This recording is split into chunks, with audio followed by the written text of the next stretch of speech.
Boa noite, irmãos, a paz do Senhor, seja bem-vindo a mais um vídeo do nosso canal da Igreja Casa Restaurada.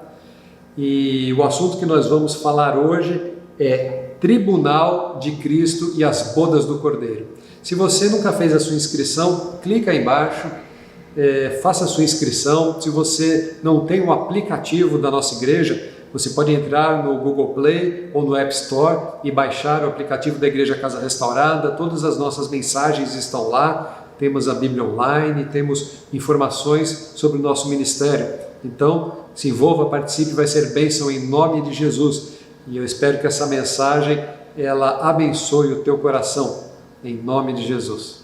Então vamos à mensagem. O tema do que nós vamos tratar hoje é Tribunal de Cristo e as bodas do Cordeiro. Então, dentro da cronologia escatológica, dentro do tempo da igreja cristã, nós vamos ter um momento chamado arrebatamento da igreja. Então a igreja sobe e vai estar na presença de Jesus durante um tempo. Então eu vou colocar aí agora na tela um quadro, uma imagem, e eu quero que você me acompanhe nessa imagem para ter ideia, para ter uma compreensão melhor daquilo que eu vou falar. Dá uma olhada aí na imagem. Então, se você olhar, existe uma barra no meio dessa imagem, uma barra que é azul. E essa barra azul, que está à esquerda da barra vermelha, é o tempo antes de Cristo. E a barra vermelha é a barra do tempo da graça. O que é tempo da graça? É desde que Jesus nasceu, exerceu o seu ministério, morreu na cruz do Calvário, não é? Até os dias de hoje. Nós estamos dentro desse período que é essa barra vermelha, é o tempo da graça. Depois desse tempo da graça, que nós não sabemos quando vai terminar, mas já está no fim, então vem o tempo do arrebatamento e entra as 7 semanas do governo do anticristo. Então, existem correntes teológicas. Quando é que o arrebatamento vai acontecer? Quando é que a igreja vai subir para o Senhor? Vai ser no início do governo do anticristo? Vai ser no meio? Uns dizem que vai ser no início, outros no meio. Nós acreditamos que será na primeira metade dos 7 anos, 3 anos. A Bíblia diz que serão 3 anos e meio de aparente paz e 3 anos e meio de perseguição. Acreditamos que nesse primeiro período a igreja vai subir. Então, o que vai acontecer com a igreja depois do arrebatamento? Então, é esse período da barra verde. Então, onde você está enxergando uma barra verde é o tempo que a igreja estará na presença do Senhor, no momento que a Bíblia chama de Tribunal de Cristo e Bodas do Cordeiro. Abra a tua Bíblia no livro de Apocalipse, no capítulo 22. Verso 12, Apocalipse 22, verso 12, diz assim: E eis que cedo venho, aqui é Jesus falando, eis que cedo venho, e o meu galardão está comigo, para dar a cada um segundo a sua obra. Então, veja, o texto bíblico está falando de um galardão. O que é um galardão? Um galardão é um presente que Jesus vai dar segundo as obras das pessoas. O que eu quero que você entenda que existe uma diferença entre galardão, que é dado por obras, não é? E salvação. Salvação, ela é pela fé, não é por obras. Mas as obras, elas trazem como consequência um galardão, um presente da parte de Deus, de acordo com aquilo que a pessoa fez em relação à vida cristã. No livro de 2 Coríntios, no capítulo 5, no verso 10, abra aí, 2 Coríntios 5,10, o texto diz assim: Porque todos devemos comparecer ante o tribunal de Cristo, para que cada um receba segundo o que tiver feito por meio do corpo, ou bem ou mal. Então vamos compreender uma coisa: o tribunal de Cristo, ele não é um tribunal para condenar pessoas, absolver pessoas, determinar quem é salvo e quem não é. Esse termo Tribunal de Cristo, na verdade, é o julgamento das obras que as pessoas fizeram. Então elas vão receber galardão segundo as suas obras. E as obras que forem más, Isso não tem a ver com salvação. Todos que vão passar nesse tribunal já estão salvos, amém? Estão lá na presença do Senhor. Então esse julgamento vai ser sobre as obras, e as obras más vão ser descartadas e as boas vão ser galardoadas. Amém? Deu para entender isso? Então, só para colocar um fundamento bíblico, que a salvação não tem nada a ver com obras, porque existem muitos que dizem: eu fui bom, então eu mereço ser salvo, eu fiz muitas coisas boas, eu mereço ser salvo. Salvação não é por obras. Veja o que diz no livro de Efésios, no capítulo 2, verso 8 e 9. Efésios 2, 8 e 9 diz assim: porque pela graça sois salvos, por meio da fé. Isto não vem de vós, é um dom de Deus.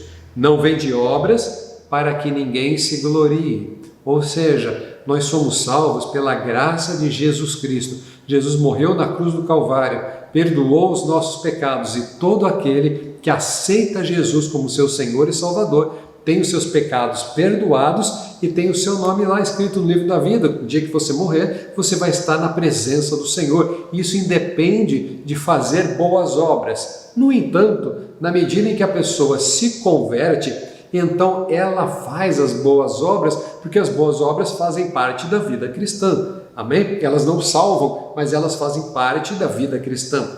Existe um outro texto no livro de Tito, capítulo 3, verso 5. Tito 3, 5 diz assim: não pelas obras de justiça que houvéssemos feito, mas segundo a sua misericórdia, nos salvou pela lavagem da regeneração e da renovação do Espírito Santo. Então nós fomos salvos pela misericórdia. Ele nos salvou pela lavagem e pela regeneração que Ele fez em nós. O Senhor não nos salvou por obras que fizemos, mas pela misericórdia que Ele teve de nós. Ele perdoou os nossos pecados. Amém? Compreendido isso, vamos voltar então ao tribunal de Cristo. O tribunal de Cristo, ele vai pegar as obras dos crentes que estão salvos, que estão na presença do Senhor, e essas obras serão julgadas, boas ou más. No livro de 1 Coríntios, no capítulo 3, no verso 11 ao 15, diz assim, e aqui é toda a explicação, eu queria me ater um pouquinho mais aqui, que você prestasse bem atenção. 1 Coríntios, no capítulo 3, no verso 11, diz assim: porque ninguém pode pôr outro fundamento além do que já está posto, o qual é Jesus Cristo. O que significa isso? Que Jesus, ele é o alicerce, ele é o fundamento da igreja. Lembra aquela passagem que diz que aquele que ouve essas minhas palavras e as pratica é semelhante ao homem que edificou a casa sobre a rocha?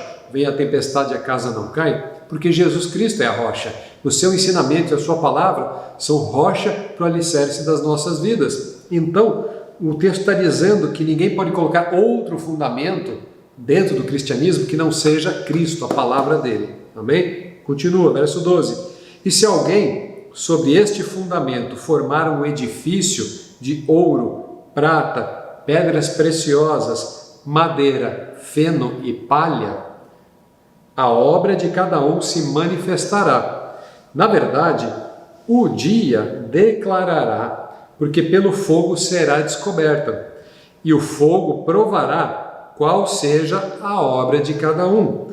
Se a obra que alguém edificou nesta parte permanecer, esse receberá galardão. Se a obra de alguém se queimar, sofrerá detrimento, mas o tal será salvo, todavia, como pelo fogo. Então aqui foi uma forma que o apóstolo Paulo encontrou para dar a explicação a respeito de galardão.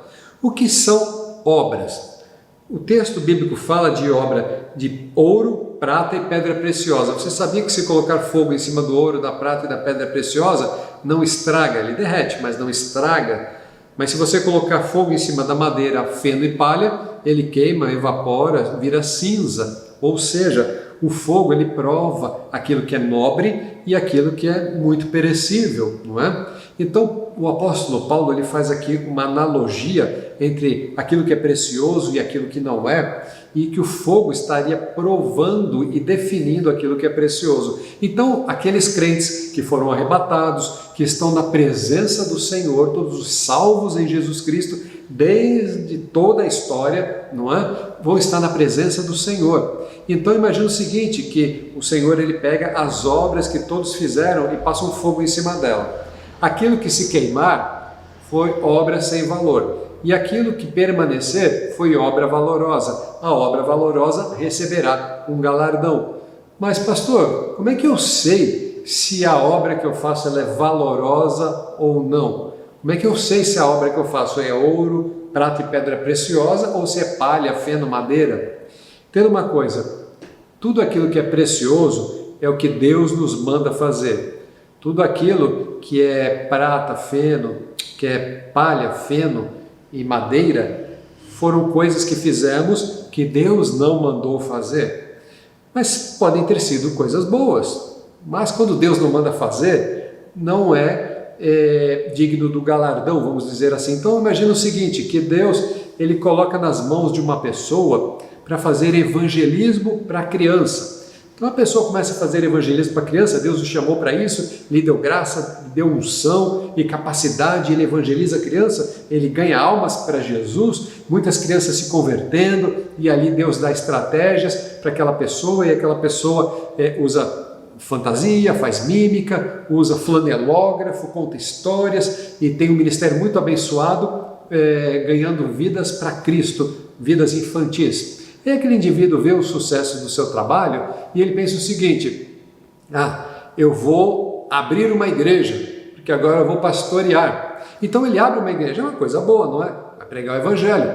Então ele começa a pregar para adultos e começa a tratar com adultos e começa a ter questões com adultos, mas o chamado dele era para ser evangelista de criança, não era para tratar com adultos. Então as coisas podem não ir bem, ou às vezes vão, mas o que importa é que o Senhor não o mandou fazer aquilo. Então quando Deus não manda fazer, então nós podemos dizer, essa obra é de madeira, de palha e de feno, se o fogo passar se desfaz, mas aquilo que Deus colocou nas nossas mãos para que seja feito, então isso permanece. Está dando para entender? Então dentro do reino de Deus, as pessoas podem fazer muitas coisas, a questão é, o que eu estou fazendo é o que Deus gostaria que eu fizesse, ou é aquilo que eu faço porque eu quero, porque eu acho que é melhor e que está certo, entende? Então Deus ele colocou na mão das pessoas dons,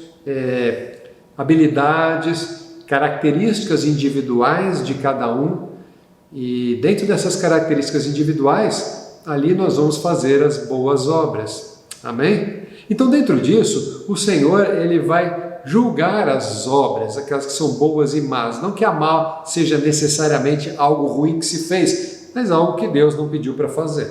Amém? Então os galardões eles vão ser dados ali no tribunal de Cristo, segundo as boas obras de cada um. Aleluia! Então imagina o seguinte, dentro do tempo escatológico, não é? Estamos no tempo da graça, desde que Jesus morreu e ressuscitou, não é? Então até o dia de hoje é chamado o tempo da graça. De repente, o Senhor ele vem e chama a sua igreja, leva a sua igreja. Nesse período, o que acontece aqui na terra? Isso eu vou pregar na próxima mensagem. O anticristo vai estar reinando aqui. Eu não vou entrar nesse detalhe porque é a próxima mensagem. O anticristo vai estar reinando aqui. A igreja vai estar toda no céu. Nesse período que a igreja vai estar no céu. Como assim, pastor? A igreja vai estar no céu, mas não vamos estar no céu para sempre? Isso eu vou falar na próxima mensagem. Mas durante o tempo do governo do anticristo, é o tempo em que a igreja vai estar no que é chamado Tribunal de Cristo e bodas do Cordeiro. Agora deixa eu te dar um detalhe. As bodas, elas são uma festa de casamento. Biblicamente falando, Jesus é o noivo e a igreja é a noiva. Então é a noiva se encontrando com o noivo para participar de uma festa, né? Como é que funcionava o casamento dentro da cultura judaica e funciona até hoje? O casamento era assim, o marido ele fica debaixo de uma tenda chamada chupá. Então a noiva ela vem, e quando a noiva vem, trazida pelo pai, né? Vem a noiva com o pai. Então eles dão 7 voltas à volta do chupá. O noivo está ali dentro, né? Debaixo daquela tenda. Então, em volta daquela tenda, a noiva com o pai dá 7 voltas ali e depois ela é entregue ao noivo. Então realiza-se o casamento. É muito interessante esse assunto da cultura judaica, porque teoricamente, ou biblicamente, nós observamos que a igreja vai estar nas bodas do Cordeiro ali durante o tempo do governo do Anticristo, e é um tempo de 7 anos, não é? Então parece que existe uma relação com a cultura judaica, esse número 7. Mas abra no livro de Apocalipse, no capítulo 19, no verso 7 ao 9. Diz assim, Apocalipse 19, no verso 7 ao 9. Verso 7, regozijemo-nos e alegremo-nos e demo-lhes glória, porque vindas são as bodas do Cordeiro, e já a sua esposa se aprontou, e foi-lhe dado que se vestisse de linho fino. Lembra a última mensagem que eu preguei sobre as vestes brancas? A noiva do Cordeiro usa vestes brancas, santidade, né? E foi-lhe dado que se vestisse de linho fino, puro e resplandecente, porque o linho fino são as justiças dos santos. E disse-me, escreve, bem-aventurados aqueles que são chamados à ceia das bodas do Cordeiro. E disse-me, estas são as verdadeiras palavras de Deus. Então, o capítulo 19 de Apocalipse fala justamente dessa boda. E essa boda, ela é do Cordeiro, que é Cristo, com a sua igreja que se encontra. Ela vem vestida de vestes de linho fino, resplandecente, ou seja, branco, que são as obras de justiça dos santos. Então, meu irmão, a história escatológica, ela tem um momento muito particular. Quando nós participamos da ceia do Senhor dentro da igreja, então nós pegamos o cálice, pegamos o pão e tomamos o suco de uva e comemos o pão e dizemos, esse cálice é o sangue de Jesus, sangue da nova aliança, e o pão é o pão que foi derramado na cruz, o pão é o corpo de Cristo que foi moído ali na cruz do Calvário, seu sangue derramado. O que é essa ceia? É uma aliança que fazemos todas as vezes em memória do Senhor até que venha. Lembra do texto? Até que venha. Por quê? Porque quando Ele vier, nós participaremos desta ceia com o próprio Senhor. Ali tomaremos a ceia junto com Ele. É justamente as bodas do Cordeiro. Então, dentro da cronologia, estamos no tempo da graça. Num dado momento, o Senhor chama a sua igreja, entramos no tribunal de Cristo. É como se, segundo a explicação do apóstolo Paulo, o Senhor pega as obras de todo mundo, passa um fogo em cima dela, e o que permanecer é o que tem de precioso. O que não era precioso fica de escanteio, e o que era precioso, então, vai ser galardoado. As pessoas vão receber galardão, presentes, não é? Que a Bíblia dá o nome de galardão por toda a boa obra que foi feita dentro do cristianismo e dentro da vida cristã. Então vem o momento das bodas, o momento da festa, o momento do noivo com a noiva. Vai ser uma grande festa que não sabemos exatamente como vai ser, mas a Bíblia chama do casamento, chama das bodas. O que eu quero que você guarde no teu coração é a palavra dos textos de 1 Coríntios no capítulo 3. Não se pode colocar outro fundamento que não Jesus Cristo. Nós vivemos uma vida cristã, não porque frequentamos uma igreja cristã.